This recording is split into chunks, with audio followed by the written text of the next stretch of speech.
परंतु इस बिखरे हुए बटे हुए देश को एक करने के लिए हमें क्या करना होगा वासुदेव?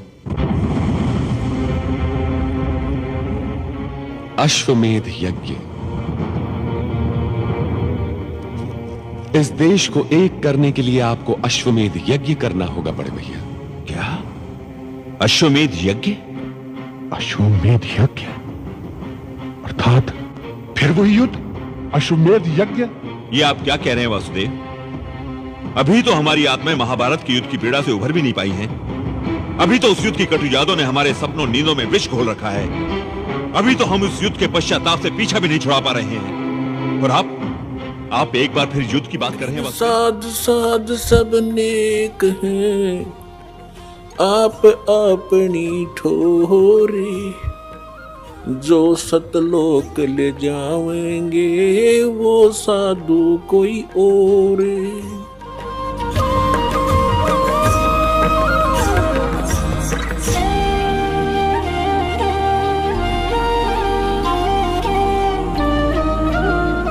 समर्थ के बिना हमारा कोई भी कार्य सफल नहीं हो सकता।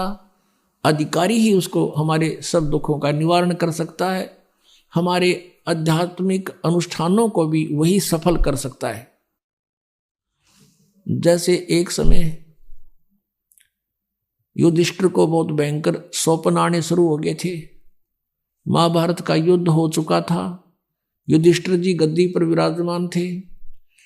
अब वो जो मरे हुए व्यक्तियों की और उनकी पत्नियां जो हाहाकार मचा रही थी, बुरा हाल हो रहा था, और वो प्रेत आत्माएं उस युधिष्ठिर को सताने लगी जो युद्ध में मरे थे, नाथ और अनाथ जितने भी थे। वो भयभीत हो गया, आंखें फटी की फटी रह जाती थी। ऐसे देख रहा, ना खा रहा, ना पी रहा, ना नींद आ रही है, जंतर मंतर खूब करा लिए, सारा कुछ हो गया, लेकिन कोई राहत नहीं मिली। फिर गुरुजी के पास जाते हैं, श्री कृष्ण जी के पास। श्री कृष्ण जी से कारण और समाधान पूछा।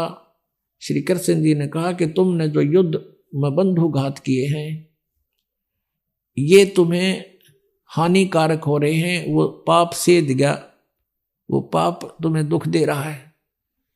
अपनात्माओं, गीता जी का ज्ञान देते समय अर्जुन ध्यान से सुन रहा था। श्री कृष्ण जी में प्रवेश करके काल कह रहा था कि अर्जुन तू युद्ध कर ले, तुम्हें पाप नहीं लगेंगे।